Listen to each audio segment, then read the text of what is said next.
চলে এসেছি ফোর্থ সেমিস্টারে যারা পল সায়েন্স অনার্স নিয়ে পড়াশোনা করছো CC8 অর্থাৎ হিস্ট্রি সাবজেক্টের 8, 9, 10 আপলোড করার পর এরপরে তোমাদের শুরু করছি। আমি বলেই দিয়েছিলাম এখানের সঙ্গে যুক্ত যদি হতে পারো তাহলে তোমাদের নিখুঁত সাজেশন তোমরা পাবে, পর পাবে। হয়তো 1-2 দিন গ্যাপ যাবে, কিন্তু গ্যাপের পর যেটা আপলোড হবে আগের দিনের পরেরটাই আপলোড হবে এবং সেটাই তোমাদের হচ্ছে। তো চলো, এডুকেশনের সাজেশন হিস্ট্রির আপলোড হয়ে গেছে।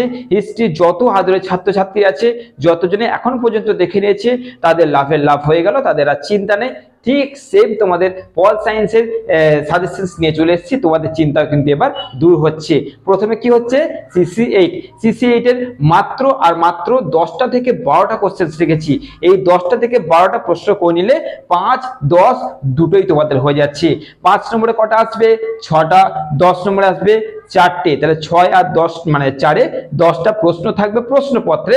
আমি দুটো হয়তো তোমাদের এক্সট্রা দিয়েছি। তো চলো দেখে নাও পল সায়েন্স অনার্স ফোর্থ সেমিস্টারের আদরের ছাত্রছাত্রীদের CC8 পেপারের গুরুত্বপূর্ণ সাজেশনস। আর অবশ্যই ভিডিওটাকে তোমাদের বন্ধু ছাত্রছাত্রীদের কাছে শেয়ার করো, কারণ শেয়ার না করলে এই বিষয়ের সাজেশনস গুলো খুবই কম রয়েছে। তো তোমরা পেয়ে যাচ্ছ, তোমরাও তোমাদের মতন আদরের ছাত্রছাত্রীদের কাছে তাদেরকে সুযোগ করে দাও। ওকে, এইটুকুই বলার। শেয়ার মানে তো এটাই, তাদেরকে সুযোগটা করে দাও যাতে তারা পায়। আমার ভিডিও শেয়ার হচ্ছে আমি চাইছি না, আমি চাইছি অনার্সে যে পল সায়েন্সের ছাত্রছাত্রী রয়েছে, বহু ছাত্রছাত্রী রয়েছে যাদের এখনো ঠিকঠাক করে পড়াশোনা হয়নি, পেপারগুলো কি পড়বে, কোন কোশ্চেন পড়বে বুঝে উঠতে পারছে না, টেক্সট বই নেই, অন্তত কোশ্চেনটা পেলেও কিছুটা হলো তারা গুছিয়ে বাগিয়ে নিতে পারবে। তো ওই জন্য বলছি, আর এরপরে প্রশ্নমান 2টাও তোমাদের আপলোড করব। ওই জন্যই বলছি যে তোমরা কি করবে, প্রত্যেকটা ভিডিওকে যত পারবে শেয়ার করবে, কারণ কিন্তু যুক্তি দিয়ে তোমাদের বুঝিয়ে দিলাম।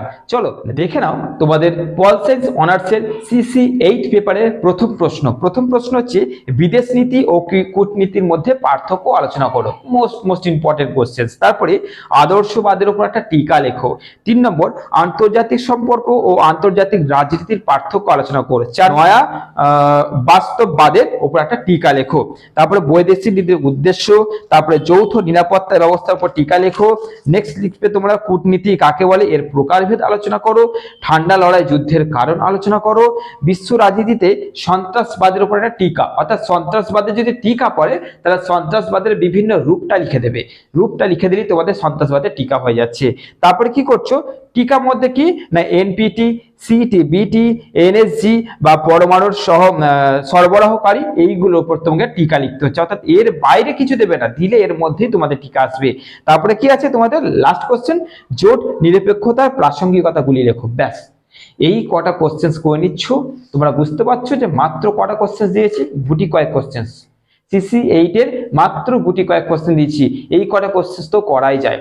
শুধু এইটুকুই বলবো, দুটো কথা, এক হচ্ছে শেয়ার করো, আর 2 হচ্ছে তোমাদের অনার্সের সাবজেক্টের অনলাইন ক্লাস অফলাইন ক্লাস দুটোই তোমাদের 5ম সেমিস্টার থেকে শুরু হচ্ছে। এই নাম্বারটা যোগাযোগ করবে যারা যারা নিখুঁত পরিষ্কার সহজ সরল ভাবে তোমরা ক্লাস করতে চাইছো। অফলাইন অনলাইন দুটোরই ব্যবস্থা আছে, সুলভ মূল্যে। বারবার বলে দিচ্ছি, কম মাহিনার মধ্যে তোমাদের ক্লাস করাচ্ছি। এটা নয় যে এখানকার পড়াশোনার গুরুত্ব কম, না, কম মাইনের কারণ আছে। বহু গরিব ঘরের স্টুডেন্টস আছে যারা পয়সার জন্য পড়তে পারে না। বহু গরিব ঘরের স্টুডেন্টস আছে পড়াশোনায় ভালো, বুদ্ধি ভালো, অনার্স নিয়ে পড়ছে, কিন্তু অনেক ক্ষেত্রে আর্থিক দিক থেকে দুর্বল হওয়ার জন্য বই পর্যন্ত ঠিক করে কিনতে পারে না। তো অনেক কথা ভেবেই কম সুলভ মূল্যের মধ্যে তোমাদের পড়ানো শুরু হচ্ছে।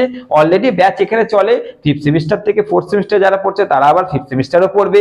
কিন্তু তোমরা যেহেতু নতুন, তাই তোমাদের বলে দিচ্ছি, এরপরে তোমরা অ্যাডমিশন নেবে কি নেবে না পুরোপুরি তোমাদের উপর। অনলাইন ক্লাস করলে ঘরে বসে ক্লাস করবে, সমস্ত কিছু সমস্যা থেকে দূর।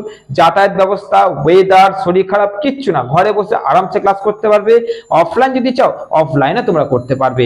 ওকে, অফলাইন অনলাইন দুটো ফিজ এখানে একই। ফোন করে নিচ্ছ এই নাম্বারে, তাহলে তোমাদের পরবর্তী দায়িত্বটা আমি নিয়ে নিচ্ছি। চলো, ভালো থেকো, সুস্থ থেকো, বন্ধুদের মধ্যে শেয়ার করে দাও।